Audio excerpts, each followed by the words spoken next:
প্রায় ৭০০ পদে SSC HSC পাশে মাদকদ্রব্য নিয়ন্ত্রণ অধিদপ্তরে নতুন সার্কুলার প্রকাশ করতে যাচ্ছে।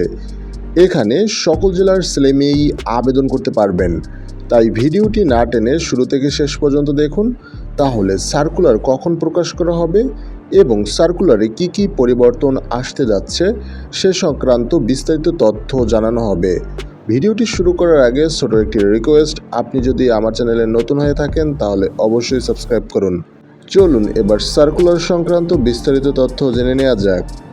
গণপ্রজাতন্ত্রী বাংলাদেশ সরকার, মাদকদ্রব্য নিয়ন্ত্রণ অধিদপ্তর, সুরক্ষা সেবা বিভাগ, স্বরাষ্ট্র মন্ত্রণালয়। নিয়োগ বিজ্ঞপ্তি। স্বরাষ্ট্র মন্ত্রণালয়ের সুরক্ষা সেবা বিভাগের অধীনে মাদকদ্রব্য নিয়ন্ত্রণ অধিদপ্তরের রাজস্ব খাতভুক্ত নিম্নবর্ণিত পদসমূহে অস্থায়ী ভিত্তিতে পূরণের জন্য বাংলাদেশি প্রকৃত নাগরিকদের নিকট হতে অনলাইনে দরখাস্ত আহ্বান করা যাচ্ছে। পদের নাম হিসাব রক্ষক, পদের সংখ্যা 12টি। শিক্ষাগত যোগ্যতা বাণিজ্য বিভাগে স্নাতক ডিগ্রি। পদের নাম সহকারী প্রসিকিউটর, পদের সংখ্যা 2টি। শিক্ষাগত যোগ্যতা স্নাতক বা সমমান ডিগ্রি।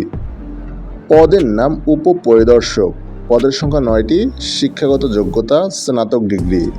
পদের নাম গবেষণা তথ্য সংগ্রহকারী, পদের সংখ্যা 1টি। শিক্ষাগত যোগ্যতা স্নাতক ডিগ্রি। পদের নাম সার্টিফিকার কাম কম্পিউটার অপারেটর, পদের সংখ্যা 4টি। শিক্ষাগত যোগ্যতা এইচএসসি পাস। পদের নাম গাড়ি চালক, পদের সংখ্যা 46টি।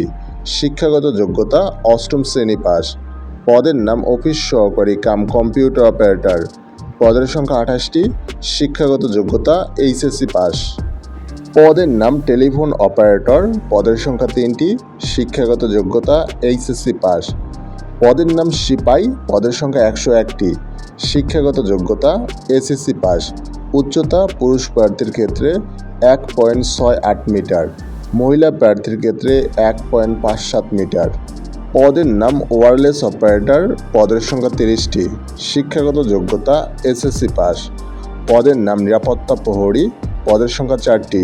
শিক্ষাগত যোগ্যতা 8ম শ্রেণী পাস। পদের নাম পরিচ্ছন্নতা কর্মী, পদের সংখ্যা 2টি। শিক্ষাগত যোগ্যতা 8ম শ্রেণী পাস। মাদকদ্রব্য নিয়ন্ত্রণ অধিদপ্তরের এই সার্কুলারটি জুনের 3য় সপ্তাহে প্রকাশ করা হবে। প্রকাশ হওয়ার সাথে সাথেই পেতে চাইলে চ্যানেলটি সাবস্ক্রাইব করুন। Thanks for watching.